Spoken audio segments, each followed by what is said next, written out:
He lay on a low couch in a freedman's villa beyond the Salarian gate, while dawn thinned the night and the hoofbeats of riders came nearer on the road to Rome. A slave had brought him water. It trembled in the cup. The man who had once made the marble of the Palatine ring with song now listened for the sound of iron. When the first shout rose from the courtyard, names, orders, the harsh economy of arrest, he drew his cloak over his head like an actor awaiting a cue. There was no audience here, no Greek judges to crown his performance, only a few trembling attendants and the smell of wet earth after rain. He asked, absurdly, for someone to dig a grave of fitting size. He tested the point of a dagger against his arm and winced. He hesitated, as he had often hesitated when a deed required more will than rhetoric. Then, as the soldiers closed, he pressed the blade home with another hand upon it, and in the moment between pain and oblivion he found time for one last line, half complaint, half epitaph, about the artist dying within him. So ended, in a ditch of suburban fear, the last of the Julio Claudians. Nero, Claudius, Caesar, Augustus, Germanicus, who had been hailed at 16 as a prince of promise and left the world at 30, leaving behind him a city rebuilt, an empire still intact, and a legend so stained by hatred and gossip that history has rarely known how much to forgive. To write of Nero is to enter a court where almost every witness is hostile and where the accused is dead and cannot be recalled. The principal narrators, Tacitus with his cold indignation, Suetonius with his appetite for scandal, Cassius Dio with his senatorial disdain, belonged to an order that had suffered under emperors and had learned to depict them as monsters or madmen in order to recover some moral superiority from political defeat. Yet to dismiss their testimony is to exchange one dogma for another. Nero committed crimes enough to fill a tragic trilogy, but he also governed, and the government often worked. He indulged his appetites, but he also restrained extortion. He ruined lives, but he also relieved cities after disaster. He debased the dignity of Rome with theatrics, yet he imposed on its administration a measure of method and on its architecture a new discipline. The problem, as always, is to keep two truths in view: that power corrupts the character, and that character, once corrupted, can still produce effective acts when circumstances and capable aids supply the needed reason. He was born Lucius Domitius Ahenobarbus in December of the year 37, in a Rome that had just exchanged the dour prudence of Tiberius for the gaudy excess of Caligula. His father, a Domitius of ancient lineage, was remembered less for virtue than for insolence. His mother, Agrippina the younger, carried in her blood the pride and frenzy of the Julian house, great-granddaughter of Augustus, sister of Caligula, and in time wife of Claudius. The child grew amid the instability of palace politics, where affection was a weapon and kinship a staircase to be climbed over bodies. When Agrippina fell from favor and was exiled, Nero tasted early the precariousness of fortune. When she returned and maneuvered her way into Claudius's bed and throne room, he learned another lesson: how audacity, patience, and the exploitation of others' weakness could lift a person above law, tradition, and conscience. Agrippina meant to rule through her son, and for that she needed the forms of legitimacy.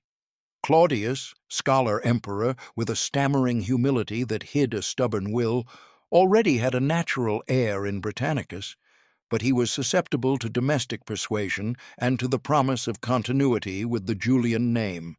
Nero was adopted, took the Claudian nomen, and was displayed to the public with the calculated tenderness of state ceremony.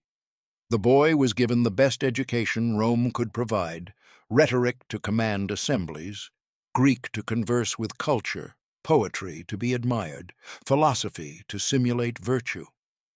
His tutor was Seneca, a man whose life was itself a commentary on Rome's compromise between thought and power, stoic in phrases, supple in practice, wealthy from imperial favor, and capable of noble counsel as long as counsel was not required to be obeyed.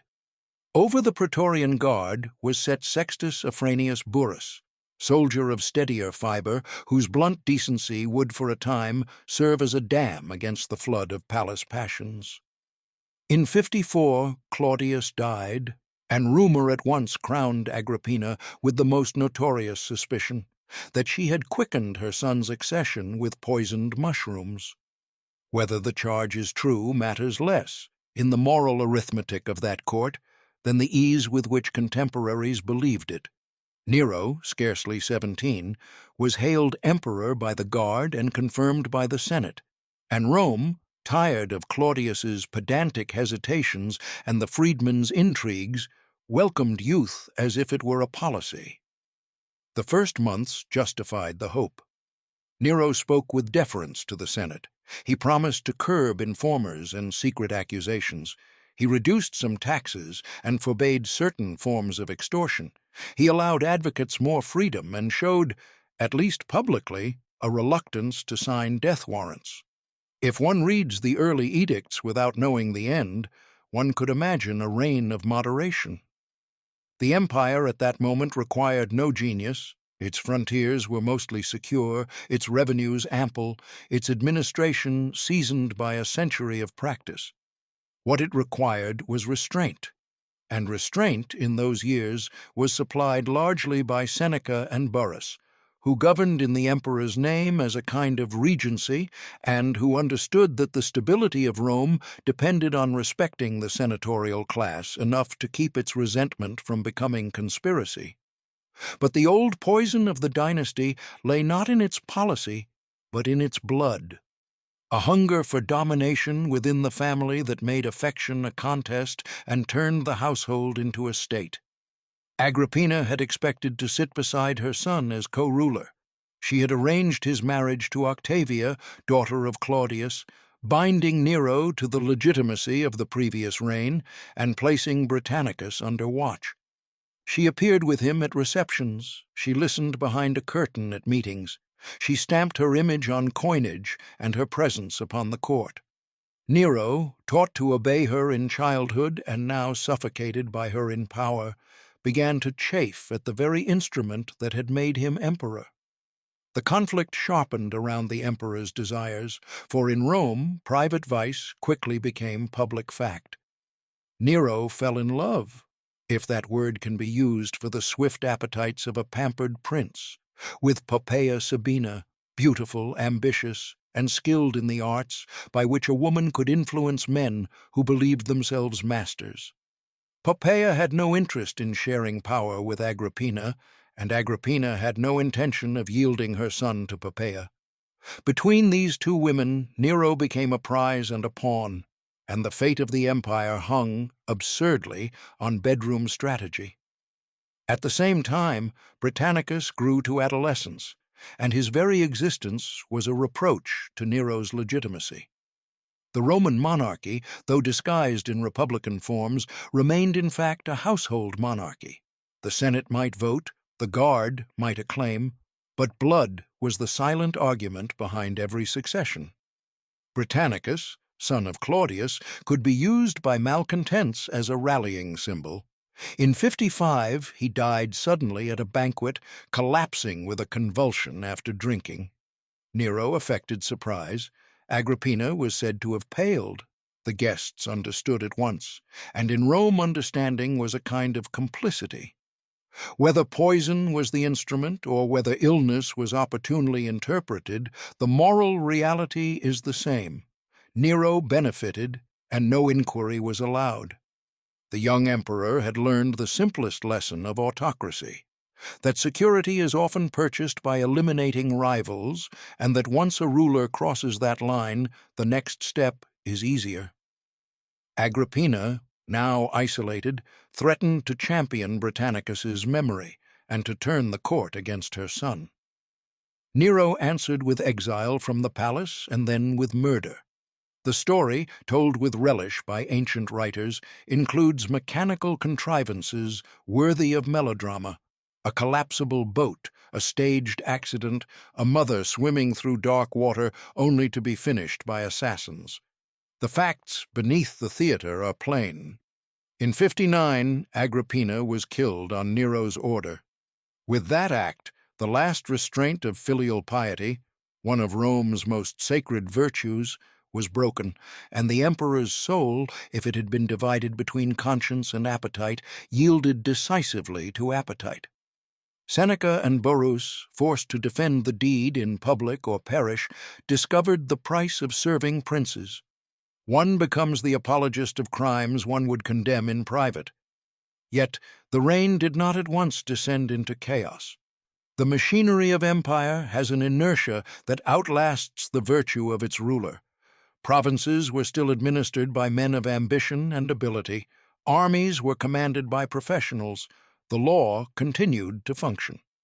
In foreign affairs, Nero's government achieved successes that do not fit easily into the caricature of a madman. The long tension with Parthia over Armenia was resolved through negotiation and a carefully staged settlement. The Parthian prince, Tiridates, received the Armenian crown from Nero in Rome, acknowledging, in form at least, Roman primacy while preserving Parthian influence. The compromise was realistic. It avoided a costly war and allowed both great powers to save face. In Britain, after the eruption of Boudicca's revolt, Roman rule was reasserted, though the brutality of reconquest left scars. In the East, the empire remained prosperous. In the West, it remained feared. Domestically, Nero displayed an interest in the condition of the common people that the aristocratic sources rarely credit without suspicion. He disliked, or pretended to dislike, the rapacity of governors. He interfered at times to reduce taxes or to discipline corrupt officials. He organized grain supplies and entertained the populace with games and spectacles, as every Roman ruler had to do to keep the city quiet. He also cultivated the arts with genuine passion. Here lies one of the keys to his character. He wanted not merely to rule, but to be admired, and admiration, in his mind, was better won by performance than by policy. The Roman aristocrat valued gravitas, dignity, reserve, the severe control of gesture and speech. Nero, enamored of Greek culture and perhaps resentful of the Roman ideals that condemned his temperament, aspired to the laurel not of the general, but of the singer and actor. In a republic, such a taste might have been harmless. In a monarchy, it became dangerous, because the ruler's vanity can transform the state into a stage and make citizens into extras. His performances began within the safer confines of private gatherings and gradually expanded into public festivals. He played the lyre, he sang, he recited poetry, he competed in games where judges knew that a wrong verdict could be fatal. To the Roman elite, this was more than eccentricity. It was degradation. The emperor was supposed to embody Rome's majesty, not to solicit applause like a hired entertainer. But Nero's insistence on being an artist was not mere frivolity. It was a rebellion against the role history had assigned him. Unable to escape the burden of power, he tried to transmute it into applause. The tragedy is that applause, when compelled, becomes mockery, and mockery in a despot's ears becomes suspicion, and suspicion becomes blood. As his private life grew more turbulent, the circle of his advisers changed. Burrus died in 62, of illness perhaps, or perhaps of poison, as rumor insisted. Seneca, sensing the court's drift toward cruelty and fearing his own complicity, sought retirement, but retirement from a tyrant is itself a kind of accusation. Nero allowed him to withdraw, then kept him under watch, and later, in the panic of conspiracy, ordered his death. The void left by these men was filled by favorites and flatterers: Tigellinus, ruthless prefect of the guard, courtiers skilled in telling the emperor that his whims were destiny. Poppaea replaced Octavia. The young wife of Claudius, virtuous or at least harmless, was divorced, exiled, and then killed after popular protests threatened disorder. Rome mourned Octavia not because she had been loved, but because she was a symbol of the old line and of innocence crushed by power. Poppeia's reign at court was brief and ominous. She bore Nero a daughter who died in infancy, another sorrow that the sources do not credit him with feeling, but that may have deepened his instability. In 65, Poppaea herself died, kicked, the gossip says, by Nero in a fit of anger while she was pregnant, or died of complications that were then interpreted through the lens of Nero's cruelty. Whatever the immediate cause, her death deprived him of a partner who had both indulged and guided his appetites. His later attachments, to a freedwoman, to a boy whom he married with ceremonial perversity, appear in the sources as evidence of degeneracy. They may also indicate the loneliness of a man who had murdered or driven away the very family that might have anchored him. Then came the Great Fire of Rome in July 64, that turned Nero's reign into legend. The city, crowded with wooden tenements, narrow lanes, and warehouses of oil and grain, was always a tinderbox. Fires were common, and the ancient city had no modern system of firefighting beyond bucket brigades and private crews. This fire, driven by wind and feeding on the congestion of the streets, raged for days, leapt barriers, circled back, and consumed districts with a ferocity that seemed apocalyptic. People fled with what they could carry. Some were trapped in alleys. Temples and ancient houses fell. The sky glowed red over the hills. Nero was at Antium when it began, and returned as the flames spread. Here the historian stands at a fork where rumor and probability diverge. The old tale, that Nero ordered the fire to clear space for his palace and then sang of Troy's burning while Rome burned, has the drama of poetic justice and the moral satisfaction of blaming catastrophe on vice. Yet even hostile sources admit uncertainty. A ruler does not easily set fire to his capital, the seat of his legitimacy and the reservoir of his revenues. But a ruler who benefits from disaster, who rebuilds with grandiose plans, and who is already suspected of every crime, will find rumor more durable than fact. What can be said without sensationalism is that Nero responded with energy once the disaster was upon him. He opened public buildings and gardens to refugees. He arranged temporary shelters. He brought in grain and tried to keep prices down. Then, as the ashes cooled, he undertook a rebuilding that changed Rome. New streets were widened, building codes were imposed, walls were made of more durable material, arcades were constructed to reduce the spread of fire. These were rational measures. Yet alongside them rose the symbol that fixed Nero in the popular imagination: the Domus Aurea, the Golden House, a palace complex of extravagant scale with gardens, lakes, and halls sheathed in precious decoration. Even if the new building regulations benefited the city, the palace proclaimed that the emperor's taste for grandeur had survived the catastrophe and perhaps had been nourished by it. In a society where the poor lived packed in insulae and the rich displayed their wealth in marble, such magnificence was not merely aesthetic, it was political insult. The fire also produced one of history's grim precedents, the scapegoating of a minority. In the anxious search for culprits, Nero's government accused the Christians, a small, misunderstood sect in Rome, associated with Jewish unrest and rumored to practice secret rites. Tacitus describes punishments that combined cruelty with theatricality: executions, beasts, burning bodies as nocturnal lamps.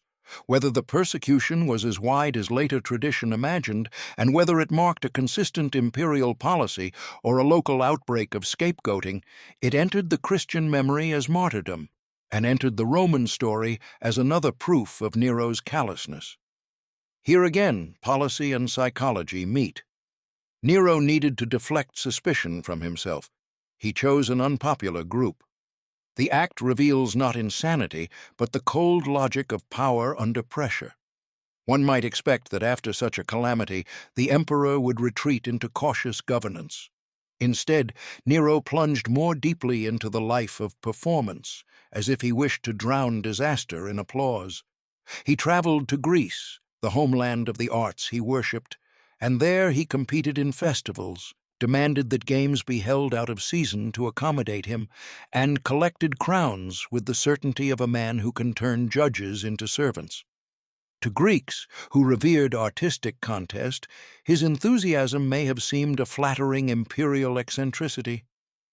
To Romans, who saw virtue in military discipline and political gravity, it was another humiliation.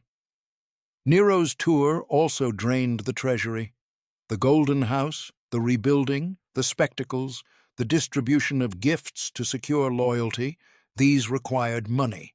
And money in an empire is ultimately extracted from provinces and classes who already resent their dependence. Resentment at last matured into conspiracy. In 65, the Pisonian conspiracy was uncovered, a plot among senators, knights, and officers to kill Nero and replace him with Gaius Calpurnius Piso, a man of wealth and some popularity. Conspiracies under emperors were both frequent and clumsy, the police apparatus of informers, the temptations of reward, and the fear of death made secrecy fragile. When the plot was revealed, Nero responded with the predictable terror of a ruler who knows that he is hated. Executions multiplied.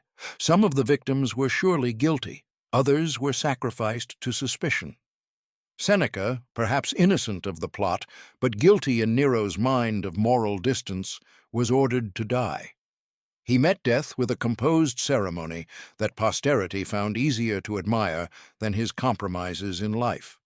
Lucan, the poet, died. Petronius, the arbiter of elegance, is said to have opened his veins in a last gesture of cultivated contempt, sending to Nero a list of the emperor's sexual vices as a kind of literary revenge. The court and the Senate learned the lesson that terror teaches. Silence is safer than virtue, and flattery more profitable than truth. From that point, the reign became a struggle between an emperor increasingly isolated and an aristocracy increasingly resentful. Nero's contempt for senatorial dignity, his use of freedmen and favorites, his theatrical self-display, and his fiscal demands widened the breach. Yet the decisive danger came not from the Senate, which had lost the habit of action, but from the provinces and the armies, where commanders held real power. Rome's empire depended on legions stationed far from the city. If those legions ceased to believe in the emperor, he became a man with a title and no sword. In 68, the revolt began in Gaul under Gaius Julius Vindex, a provincial governor who appealed to the old ideal of freeing Rome from tyranny. Vindex lacked military strength and was soon defeated, but his revolt signaled that the spell of Nero's legitimacy was broken. In Spain, Servius Sulpicius Galba, governor and old senator, accepted the role of challenger. The Senate in Rome, sensing the shift, wavered. The Praetorian Guard, bribed and courted by Galba's agents, began to calculate where its advantage lay. Nero, who had faced conspiracies in corridors, now faced the slow movement of armies and the colder arithmetic of power. He reacted as an actor might, first with disbelief, then with melodramatic indignation, then with panic. He spoke of going to the east, of raising forces, of addressing the people. He rehearsed scenes of heroic response. But an emperor who has killed his kin and humiliated his elites finds few willing to die for him when danger is real. The end, as we saw, was not heroic. The Senate declared him a public enemy, the guard deserted, servants slipped away, doors closed. Nero fled with a handful of attendants. He had imagined himself immortal in art. He discovered himself mortal in politics. His death, whatever its precise details, was the logical conclusion of a reign that had converted authority into spectacle and then tried to govern with applause. And yet, If we step back from the sensational details that the sources savor, Nero's reign appears less as a unique eruption of monstrosity than as a revealing episode in the evolution of Roman monarchy. The Principate, founded by Augustus as a disguised autocracy, depended on a precarious balance. The emperor must hold military power and popular support while respecting, at least outwardly, the pride of the Senate and the traditions of the Republic. Augustus succeeded because he had the patience to wear the mask of modesty and the skill to distribute favors without appearing to demand worship. Tiberius maintained the system with grim competence, but lost popularity. Caligula mocked the mask and frightened Rome. Claudius tried, awkwardly, to manage both the bureaucracy and the aristocracy. Nero, young and untrained in self-control, tore at the mask until it became a joke. His insistence on performing, his willingness to treat office as a personal stage, exposed the monarchy's true nature, that Rome was ruled by one man's character, and that character, if weak or vain, could turn policy into whim. Nero also stands at an intersection of cultural currents. Rome had conquered Greece militarily, but was being conquered by Greece intellectually. The Roman elite admired Greek rhetoric, philosophy, and art, yet feared the softness and theatricality they associated with Hellenism. Nero, embracing Greek culture openly, became for traditionalists a symbol of decline, the emperor as singer, the ruler as actor, the state as audience. But the empire itself was becoming more cosmopolitan. The provinces supplied wealth, soldiers, and ideas. The rigid Roman ideal of the austere citizen soldier was already anachronistic in a world of vast cities, complex administration, and cultural blending. In that sense, Nero was less a cause of Rome's transformation than a symptom. The old republic's values could not easily govern an imperial metropolis, and the new imperial culture had not yet found a stable moral form. Even his building projects, often mocked as vanity, reveal a deeper truth. Rome, after the fire, was in some ways a better city, safer, more orderly, and architecturally more coherent. The impulse to rebuild on a grand plan, to impose regulations, to think of urban space as a system rather than an accident of growth, these are marks of civilization's maturation. But the civilization that builds also envies, and envy turns to hatred when the builder is perceived as a thief. Nero's Golden House, whatever its artistic innovations, was built amid the memory of homelessness and ash. It became the emblem of imperial appropriation. Later emperors, wiser in propaganda, would bury parts of it under public works, turning private luxury into public benefit. Vespasian's Colosseum, raised on the site of Nero's artificial lake, was not only a stadium, it was a political statement, the new regime returning space to the people. Thus, architecture became a language in which rulers argued with history. To judge Nero as a man is difficult because the evidence is saturated with moral intention. The ancient historians wanted a lesson. Nero provided it. They portrayed him as the archetype of the bad emperor, matricide, wife-murderer, persecutor, performer, squanderer. The portrait has power because it contains much truth. Yet human beings are rarely consistent villains. Nero's early reluctance to execute, his moments of generosity, his administrative acts, his love of art, these suggest not a demon but a spoiled prince with talent and insecurity. He was raised amid manipulation, taught that affection could be feigned and loyalty bought, and thrust into a position where the slightest threat could be fatal. Under such conditions, paranoia is less a disease than a rational adaptation. The tragedy is that Nero, instead of cultivating the disciplined suspicion that a ruler might use to protect the state, cultivated the emotional suspicion of a man who needs applause and fears ridicule. He killed not only for safety, but for wounded pride. His relationship with the populace was equally complex. The urban masses, who cared less for senatorial dignity than for grain and entertainment, often liked Nero. He gave games, appeared among them, spoke their language of spectacle. After his death, impostors would arise, claiming to be Nero returned, an extraordinary testimony to the persistence of his popularity in some quarters. The Senate hated him. Some of the people mourned him. Here is a reminder that moral judgments in history are often class judgments. The aristocratic sources depict him as a monster because he threatened their status and violated their ideals. The common people may have seen in him a benefactor who challenged aristocratic arrogance. Neither view is wholly wrong, both are partial, nor can one ignore the peculiar loneliness of autocracy. A prince surrounded by flatterers hears his own desires echoed back as wisdom. He cannot know whether praise is sincere. He cannot trust affection. He cannot confide weakness. The very power that gives him all things deprives him of ordinary human relations. Nero, craving admiration, chose the one form of admiration he could control: applause in a theater where his audience dared not leave. The more he forced applause, the more he needed it. The more he needed it, the more he felt the emptiness behind it. He tried to fill that emptiness with new performances, new buildings, new loves, new cruelties. In this spiral, one can see not only personal vice, but the pathology of a political system that concentrates too much power in one character and then pretends that character will remain virtuous. After Nero, Rome endured a year of civil war, the year of the 4 emperors, in which the empire learned again that legitimacy without military support is fragile.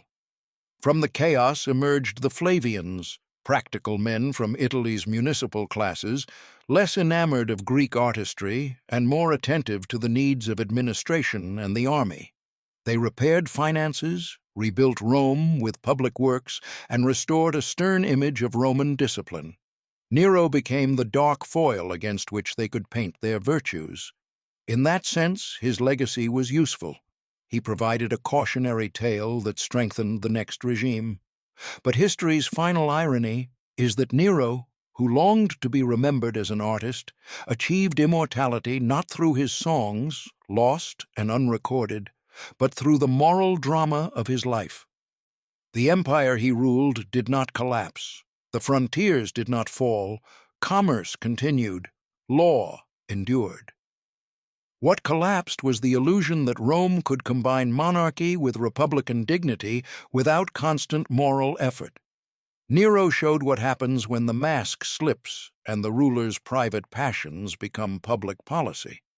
He also showed, unintentionally, how resilient Rome had become. An empire could survive even a ruler who treated it as a stage.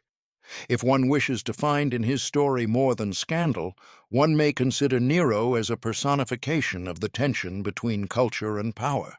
He loved beauty, but he wanted beauty to worship him. He desired the laurel of the poet, but he carried the sword of the prince. In a society that demanded from its ruler austerity and command, he offered lyricism and display. In a world that rewarded force, he sought applause. The mismatch was fatal. Yet it would be too simple to say that Rome was right and Nero wrong. Rome's virtues, discipline, duty, severity, built an empire, but they also hardened hearts, justified cruelty, and made human beings instruments of state.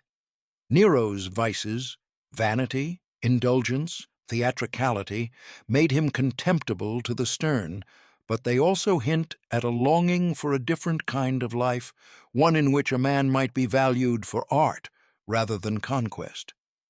In Nero, that longing was perverted by power. In later centuries, it would reappear in forms less bloody. So he remains, across the long corridor of time, a figure both repellent and instructive. A young man shaped by a murderous court, given absolute power before he had learned self-mastery, and driven by an artistic temperament into a political role that demanded the opposite of art. The Romans